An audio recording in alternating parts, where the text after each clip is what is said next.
नमस्कार मंडळी, तुमचे पुन्हा एकदा खूप खूप स्वागत आहे तन्वीज रसोई या यूट्यूब चॅनलमध्ये. तर आज आपण वाफेवर भरलेली तोंडली ही रेसिपी बघणार आहोत. आणि ह्यामधला जो मसाला आहे ना, तो एवढा छान लागतो आणि एवढा स्वादिष्ट लागतो ना, त्याच मसाल्याची आज आपण येथे रेसिपी बघणार आहोत. त्यामुळे व्हिडिओ कुठेही स्किप न करता शेवटपर्यंत नक्कीच बघा. चला तर मग थेट रेसिपीकडे वळूया. अशी ही तोंडलीचं भरीत बनवण्यासाठी मी जवळपास पाव किलो एवढी तोंडली घेतलेली आणि तोंडली मी घेताना स्वच्छ धुवून अशी घेतलेली आहेत. तोंडली साफ करताना आपल्याला तोंडलीचं जे पाठचं पुढचं टोक आहे ते कापून घ्यायचं आहे आणि त्याचे मधून आपल्याला 4 असे डिव्हिजन करून घ्यायचे आहेत. तर मी ज्याप्रमाणे व्हिडिओमध्ये दाखवते त्याप्रमाणे आपल्याला तोंडलीचे तुकडे करून घ्यायचे आहेत, म्हणजेच कापा करून घ्यायचे आहेत. तर आपण सर्व तोंडली अशाच प्रकारे कापून घ्यायची आहेत. तोपर्यंत तुम्ही सांगा, तुम्ही आपल्या चॅनलला सबस्क्राईब केलं की नाही? जर सबस्क्राईब केलं असेल तर ठीकच आहे, आणि जर सबस्क्राईब केलं नसेल तर पटकन सबस्क्राईब करा. तसेच बाजूला असलेल्या बेल आयकॉनवर प्रेस करायला विसरू नका, म्हणजे असेच साधे सोपे खमंग रेसिपी तुम्हाला नेहमी बघायला भेटतील. सर्व तोंडली कापून झाल्यानंतर या ठिकाणी आपल्याला एक सुक्या खोबऱ्याची कवड घ्यायची आहे आणि ती किसून घ्यायची आहे. तर या ठिकाणी तुम्ही ओलं खोबरं घेतलं तरी चालणार आहे, पण सुक्या खोबऱ्याची जी चव येते ना ह्या वाटणाला, खरंच खूपच छान येते. त्यामुळे आपण ह्या ठिकाणी सुक्या खोबऱ्याचा वापर केलेला आहे. तर या ठिकाणी आपलं खोबरंसुद्धा किसून झालेलं आहे. अर्धी वाटी सुक्या खोबऱ्याची किसून झाल्यानंतर या ठिकाणी आपल्याला 2 मीडियम साईजचे कांदे आहेत ते कापून घ्यायचे आहेत. ते मी ऑलरेडी कापूनच घेतलेले आहेत. तर या ठिकाणी मी गॅसवर एक कढई ठेवलेली आहे आणि किसून घेतलेलं जे खोबरं आहे ते यामध्ये आपल्याला छान गोल्डन टू ब्राऊन रंग येईपर्यंत खरपूस असं भाजून घ्यायचं आहे. तसेच आपल्याला मीडियम आचेवर हे खोबरं भाजून घ्यायचं आहे. एकदम फास्टसुद्धा गॅस ठेवायचं नाही आहे, म्हणजे काय त्यामुळे खोबरं हे छान भाजलं जातं आणि त्याला आपोआप तेलसुद्धा सुटलं जातं. त्यामुळे आपल्याला मीडियम आचेवर हे खोबरं छान असं भाजून घ्यायचं आहे. तसंच या वाटणामध्ये म्हणजेच ह्या मसाल्यामध्ये अजिबात आपण पाण्याचा थोडा पण वापर करणार नाही आहोत. त्यामुळे आपल्याला खोबरं छान ब्राऊनसर रंग येईपर्यंत भाजून घ्यायचं आहे. त्यामुळे काय आहे, आपल्या खोबऱ्याला आपचुकच तेल सुटणार आहे. आता या ठिकाणी आपलं खोबरं छान भाजून झालेलं आहे. आता हे एका प्लेटमध्ये काढून घ्यायचं आहे आणि त्याच कढईमध्ये थोडं तेल घालून आपण जो कापून घेतलेला कांदा आहे तो ह्यामध्ये घालायचा आहे आणि छान ह्यालासुद्धा गोल्डन टू ब्राऊन रंग येईपर्यंत आपल्याला छान असं भाजून घ्यायचं आहे. खरंच या तोंडलीमधला जो मसाला आहे ना, तो अजून दुसऱ्यासुद्धा भाजीमध्ये तुम्ही स्टफ करू शकता. ह्या अगोदर आपण कारल्याचं भरीत बघितलेलं आहे, तसंच भेंडीचं सुद्धा भरीत बघितलेलं आहे. त्याचप्रमाणे आज आपण इथे तोंडलीचं भरीत बनवणार आहोत. कांद्याला गोल्डन टू ब्राऊन रंग आल्यानंतर आपल्याला ह्यामध्ये कापून घेतलेले जे कोथिंबीरचे पाटचे दांडे आहेत ते घालून घ्यायचे. तसे आलं, लसूण आणि मिरची घालून घ्यायचं आहे आणि हे सुद्धा 1 ते 2 मिनटं आपल्याला ह्या कांद्यासोबत परतवायचं आहे. त्यामुळे कोथिंबीरसुद्धा थोडी सॉफ्ट होईल आणि आलं लसूणसुद्धा व्यवस्थित भाजलं जाईल. तसेच आपल्या मसाल्याला म्हणजेच वाटणाला छान असा ओलसरपणासुद्धा येणार आहे.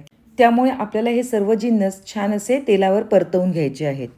आपलं खोबरं कांदा छान भाजून झालेले आहे. आता हे एका प्लेटमध्ये काढलेले आहेत. आपलं वाटण एकदम बारीक पाहिजे त्यासाठी मी मिक्सरचं बारीक भांडं घेतलेलं आहे. पण सगळ्यात पहिले मी खोबरं आणि त्याच्यामध्ये आलं लसूण आणि मिरची हे सगळं मस्तपैकी बारीक करून घेणार आहे.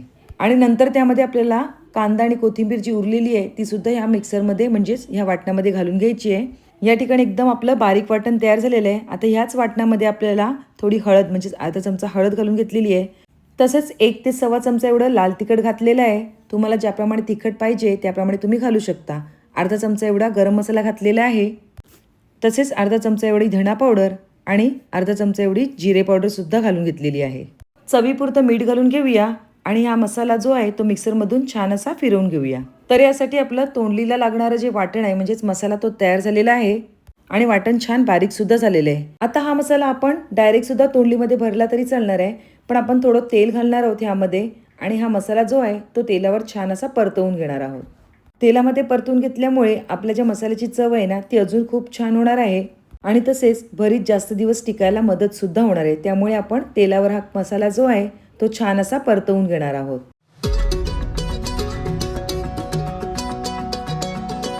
थोडी बारीक चिरलेली कोथिंबीर ह्यामध्ये घालून घ्यायची आहे आणि पुन्हा सर्व मसाला व्यवस्थित असा परतवून घ्यायचा आहे. तर या इथे आपला मसाला छान परतवून झालेला आहे. आता एका प्लेटमध्ये घेऊन हा मसाला पहिले आपल्याला थंड करून घ्यायचा आहे. आपण मसाल्यामध्ये तर मीठ घातलेलंच आहे, पण तोंडलींनासुद्धा वरून मीठ लागण्यासाठी आपण थोडं मीठ आहे ते तोंडलीवर टाकून घेऊया, म्हणजे काय आहे सगळीकडे सगळं मीठ व्यवस्थित लागलं जाईल.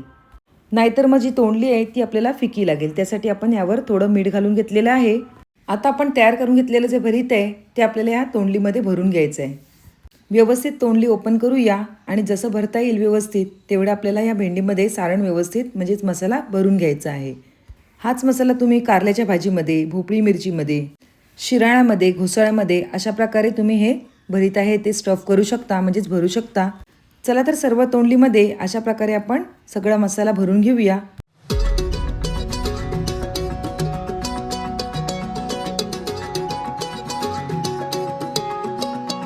अशा प्रकारे सर्व तोंडलीमध्ये मसाला भरून झालेला आहे. फक्त थोडासाच मसाला उरलेला आहे. त्याचा आपण पुढे बघून घेऊया काय करायचं आहे ते. दिसायलाच एवढी भारी लागतात आणि चवीला तर खूपच छान लागतात. आता एक गॅसवर पातेले ठेवलेलं आहे मी, त्यामध्ये स्टँड आणि लिंब घालून घेतलेलं आहे.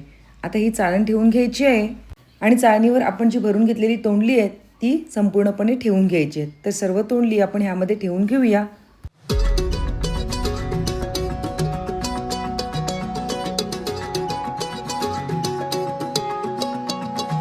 तर या ठिकाणी आपण सर्व तोंडली आहेत ती वाफेवर ठेवून घेतलेली आहेत.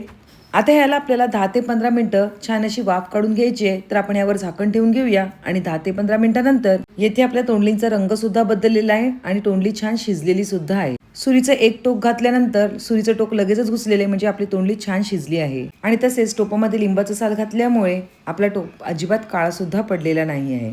आता खरं सांगू ना, तुम्ही ही तोंडली अशीच सुद्धा खाऊ शकता. म्हणजे जे डाएट प्लॅन करतात त्याने ही तोंडली अशाच प्रकारे खाल्ली तरी चालणार आहे. म्हणजे काय, बाहेरून सुद्धा आपण तोंडलीला थोडं मीठ लावलेलं आहे आणि तसंच आतमध्ये सुद्धा मसाला छान स्टफ केलेला आहे. पण अजून आपली तोंडली छान चटपटीत बनवण्यासाठी आपण थोड्याशा तेलावर हे तळून घेणार आहोत म्हणजेच फ्राय करून घेणार आहोत. तर या ठिकाणी मी 2 छोट्या पळ्या तेलाच्या घालून घेतलेल्या आहेत. तेल छान गरम झालं की आपण ज्या वाफवून घेतलेल्या तोंडल्या आहेत त्या ह्यामध्ये घालून घ्यायच्या आहेत. तर आपण सर्व तोंडली ह्यामध्ये घालून घेतलेली आहेत आणि आता जो थोडासा शिल्लक राहिलेला मसाला आहे ना तो सुद्धा ह्यावर घालून घ्यायचा आहे. म्हणजे काय, आपल्या तोंडलीला अजून छान चव येईल. खरंच आहे की नाही मजेदार आणि चविष्ट रेसिपी. आता ही तोंडली आपल्याला 1 ते 2 मिनिटं अशीच ठेवून सर्व बाजूंनी अशाच प्रकारे पलटून घ्यायची आहे आणि छान अशी क्रिस्पी करून घ्यायची आहे. क्रिस्पी म्हणजे काय, सगळ्या बाजूने छान अशी आपल्याला फ्राय करून घ्यायची आहे.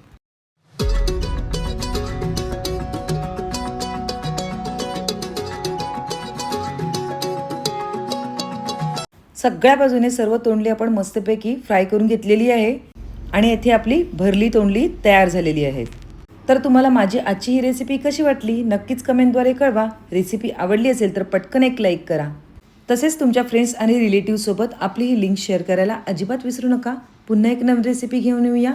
तोपर्यंत बाय बाय. थँक्यू.